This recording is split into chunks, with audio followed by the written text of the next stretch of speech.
What is considered a collection of assets for an individual?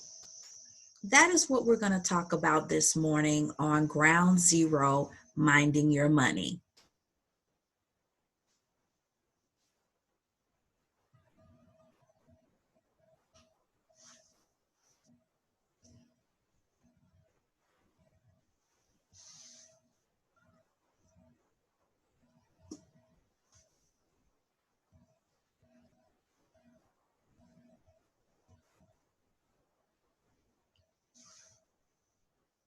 What is a collection of assets for an individual? That's what we're going to talk about this morning on Ground Zero, Minding Your Money. I wanted to dive right on in because it's important that you understand as an individual, you have assets and you accumulate them over your lifetime. And it's important to know how to catalog your assets because it absolutely helps you when it comes to lending opportunities, when it comes to investment or someone investing in you. All of these things really go back to how are you de-risked for a lender or an investor. So what we're going to focus on this morning would be the importance of a personal financial portfolio. And within that personal financial portfolio, you have an itemized list of your collection of assets, right? So let's just start at the very beginning.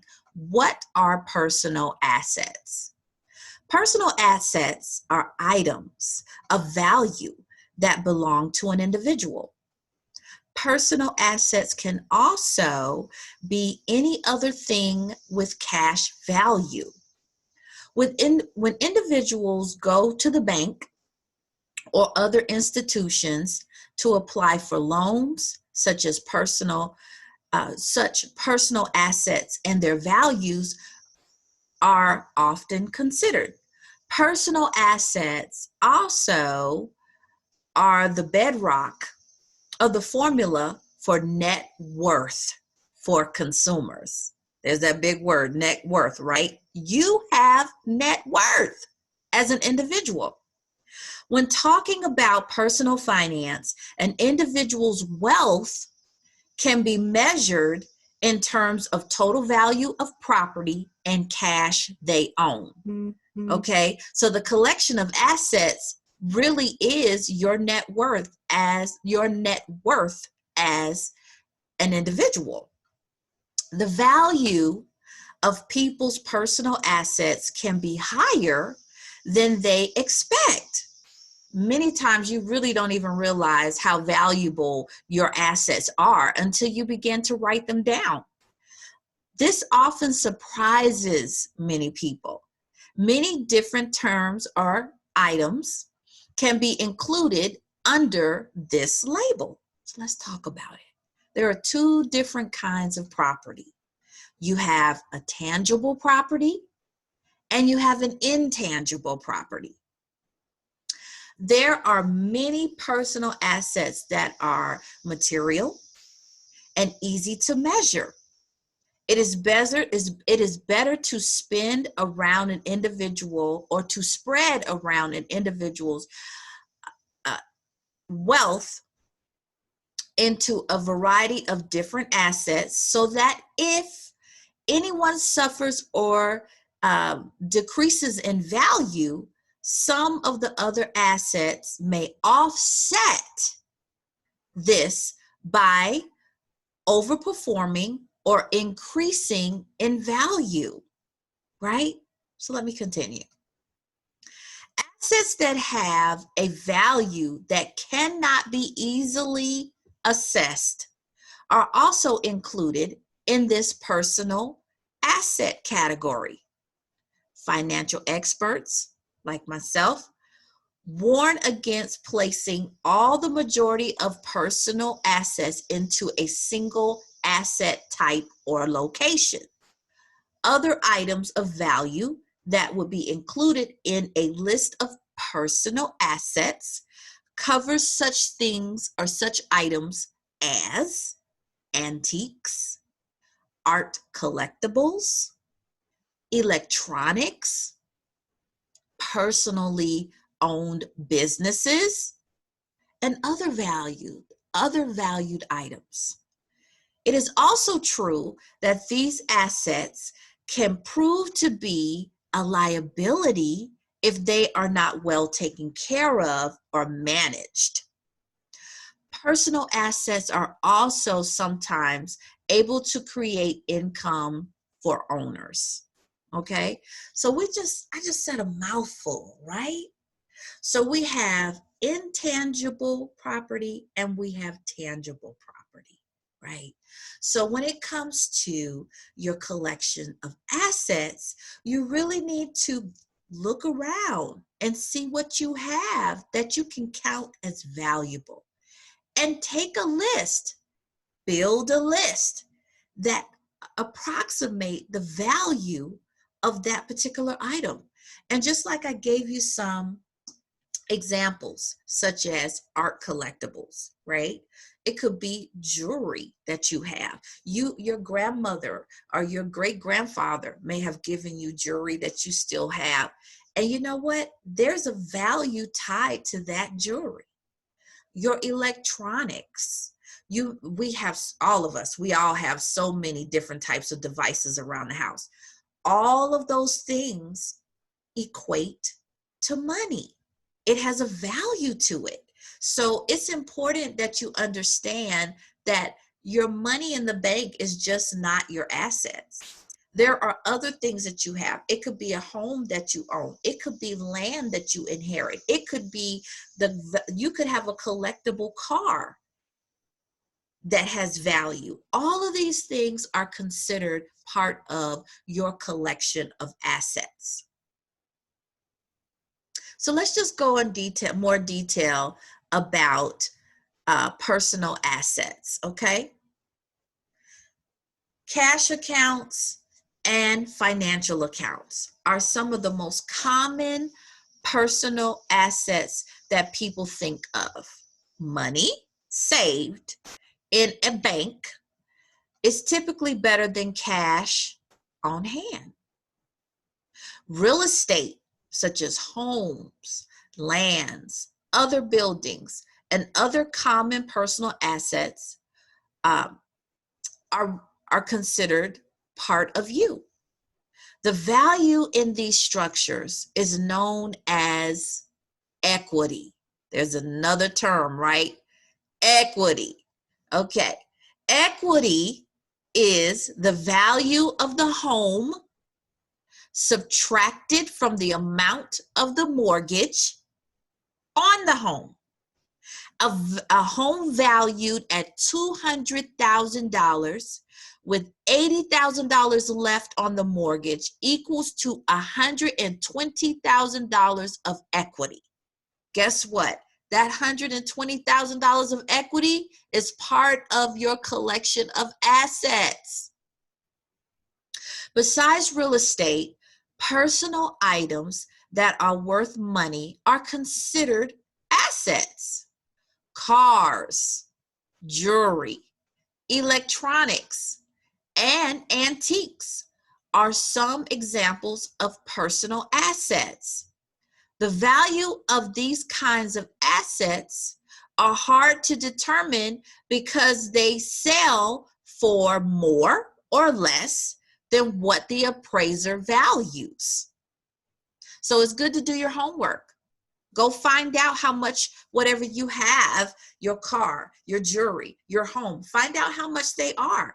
Keep a running tally of that. That is all part of your collection of assets. Investments, like shares and stock and other financial investments, are also considered assets, right? So we just said a mouthful. So let's go back. We have tangible property, intangible property, and equity, right? Tangible property are those things that you can actually see. They are material things like jewelry, electronics, okay? Those are tangible. Intangible would be money. Money can be counted as intangible because you may have it in hand, you may have it invested, you may have it in the bank, you can have it in so many different places. So we're going to count that as intangible property, okay? Then you have equity. So equity is that value that is not tied to anything. So let's use the example of a mortgage. $200,000, right? You still have, the house is worth $200,000. And you've been paying on that mortgage, and now you have $80,000 left. The difference between the amount of your mortgage loan and the value of your house is the equity, which is $120,000. So that is what you would count. That equity is what you would count as a collection of assets for you. And your investments, right? That is another layer of collection of assets. So you may think, oh, you know, I'm not investing. I don't have anything invested. Okay, guess what? That is not all of your assets. Your assets is broken up in between your equity on your home. If you have a home, it's broken up with all of the material items that you may have on hand, including your car, including jewelry, anything like that. It also would be what you have in the bank. So that's 3 different buckets that is considered part of your collection of assets. So when we start thinking differently about how valuable we really are, you begin to see that there is more to it than what you thought, right? So your net worth as an individual is the total sum of that collection of assets. That is your personal net worth. Personal net worth is the total sum of the collection of assets. That is your personal net worth. Now, I know we just talked about a whole lot. So when we come back from the break, we're going to dive in even further. Stay tuned.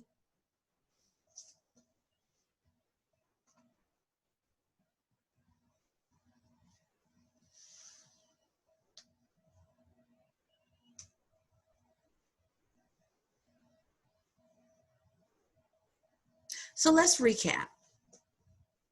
We talked about tangible property, intangible property, equity, and net worth.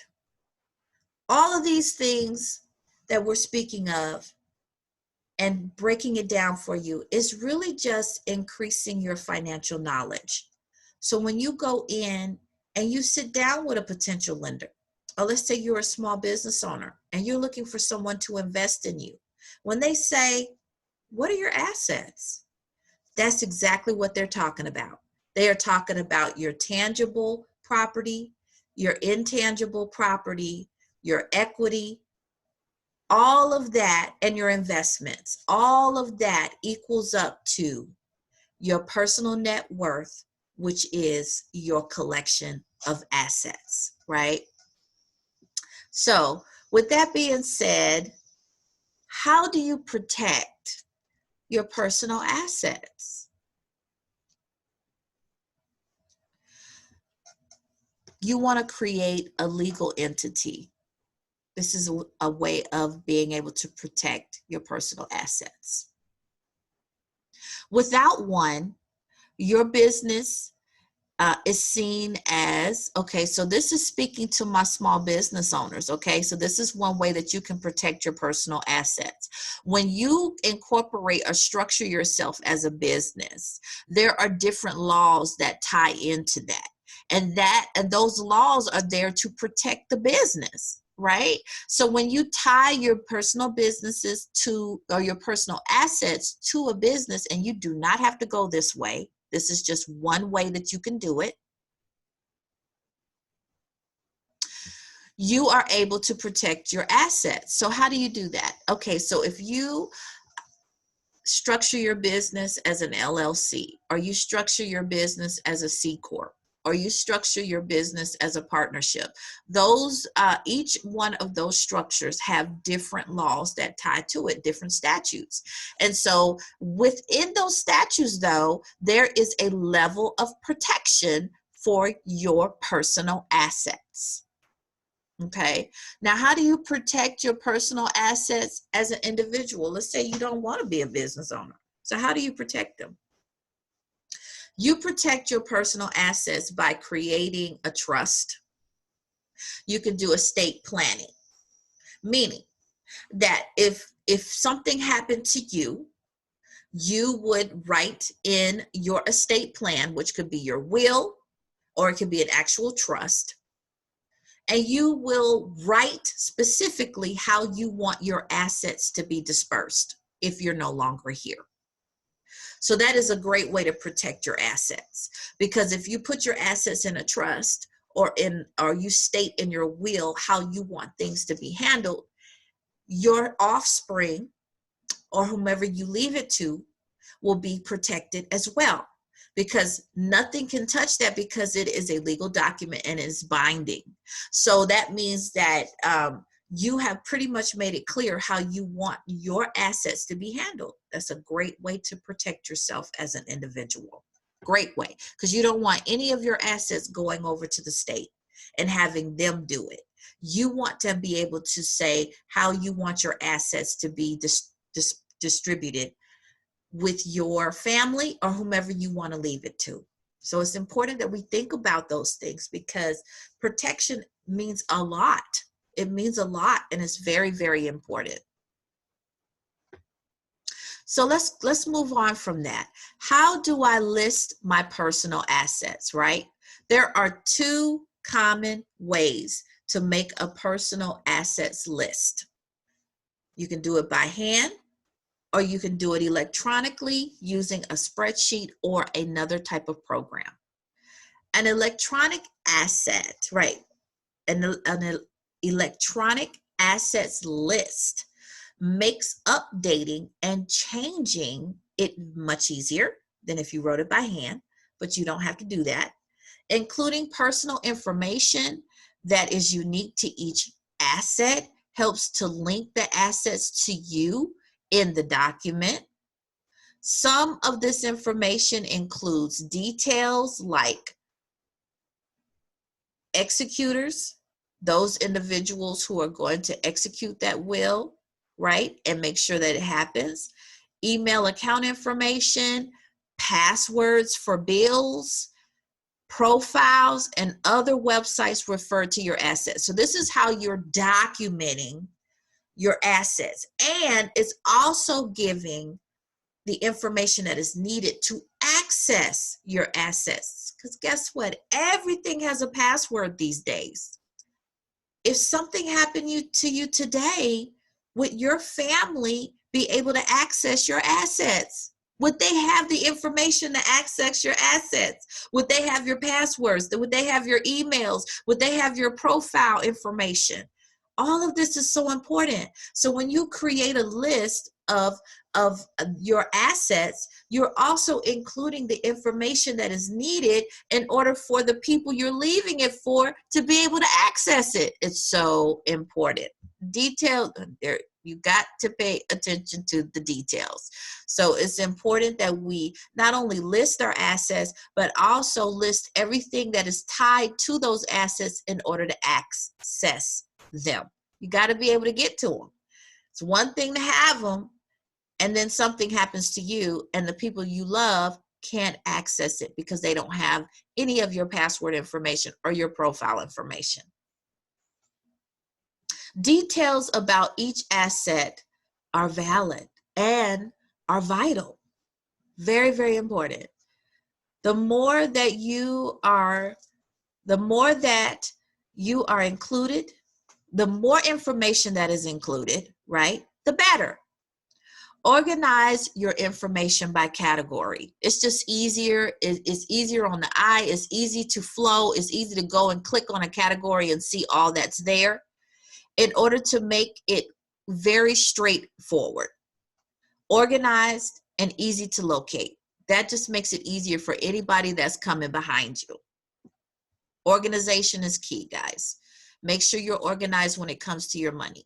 It just makes it easier for any type of transaction that you're trying to do. You don't get stressed out behind it. You don't feel like you got to go over here to this pal, that pal. Have everything in one centralized location, or have it in an electronic form where you can easily access it. In addition to tangible assets, information about deeds, titles, insurance policies, and so forth should be included. People who are authorized to handle these assets should also be included. So you need to let the one that you are trusting to handle your stuff know where everything is. Gotta know. So when we come back, we're going to talk about how do you protect your list of assets? How do you protect it?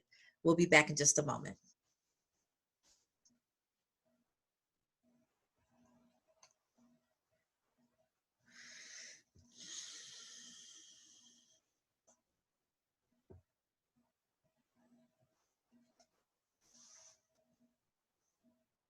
How do you protect your list of assets? Well, let's jump right on in. The most important way to keep your assets safe is to prepare for an emergency. This most often means listing family members and friends who are authorized to handle the assets within this list. To keep your priority or your property safe, you should keep or scan as many receipts as possible, especially on high-ticketed items. Any information that proves ownership should also be maintained. Ooh, so I just said a mouthful. So let me just recap, okay? This is how you protect your list of assets. 1, list the family members and friends who are authorized to access your assets. So you want to think about protecting your list of assets like it was an emergency that just happened. So that means that you need to make sure that whoever can access your assets, their information is available and ready somewhere so they can get a call, so they can be activated immediately. In order to keep your property safe, you should scan as many receipts as possible. Receipts go a long way. If you have proof of purchase, anything like that, the deeds, titles, a bill of sales, all of those things are so important. And especially if it's a high-ticketed item. Having the receipt and showing the cost, what you paid for it when you bought it, is just amazing. It just cuts down on a whole lot of confusion. And information that proves ownership. Got to prove that you own it. That's how it becomes one of your collection of assets, right? If you need help with personal assets, you can post your legal needs on different websites, or you can go to different websites to get legal needs, or you can seek out an actual legal counsel in your local area. That's a great way to really make sure that you're doing it the way it should be done, where there are going to be little to no issues for you.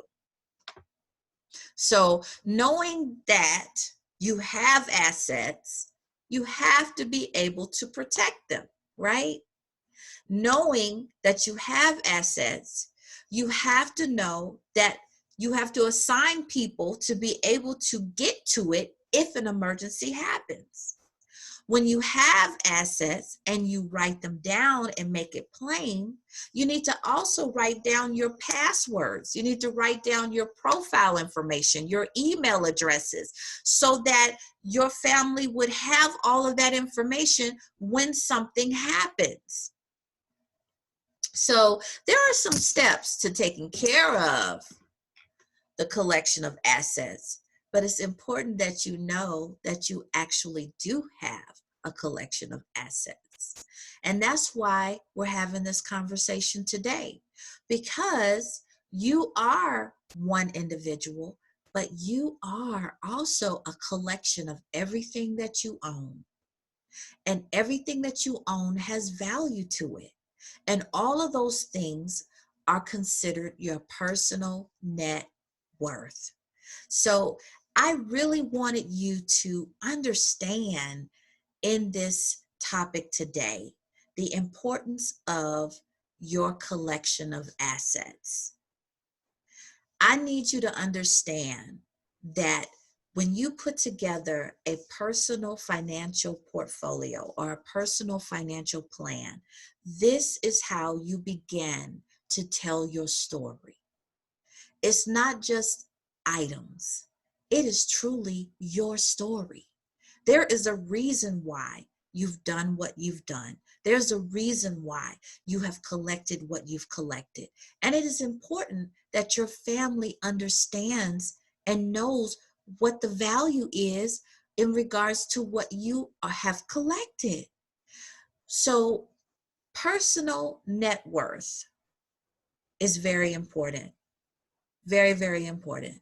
When you understand your personal net worth, you are able to walk into a situation in regards to trying to be approved for a loan.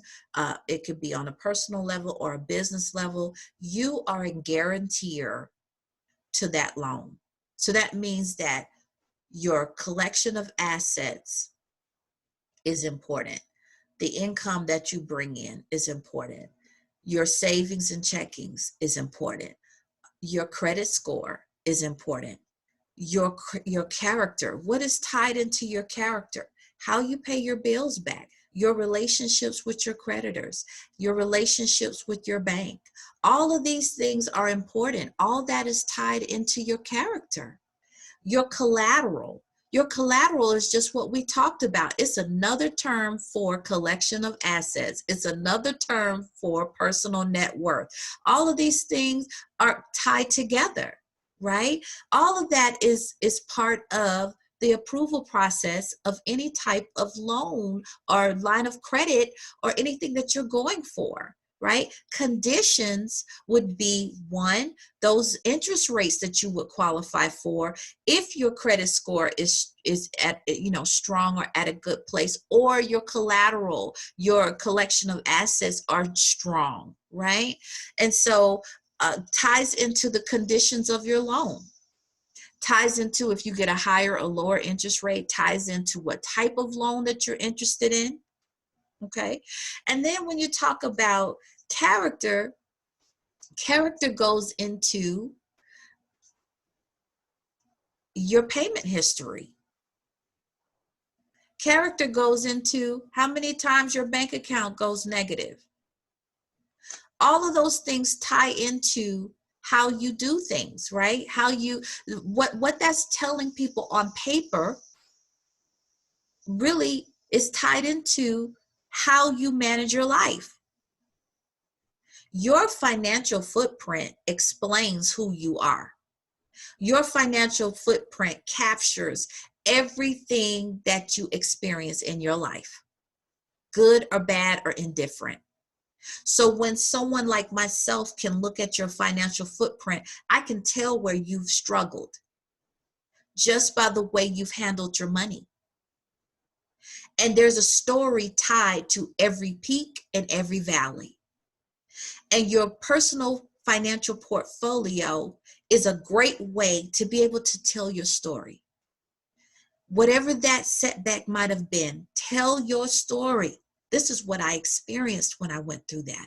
This is how I came out. These are the things that I implemented. This is a story that lenders and investors need to understand, because if they don't want to work with you, then you go and you shop out somebody else, because there is someone that will be willing to work with you where you are, or they're going to tell you how to get there so that you can get approved.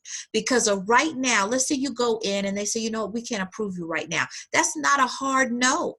What that is saying, especially if they're willing to work with you, they're going to give you stipulations. They're going to give you steps on how to improve so that you will finally be approved.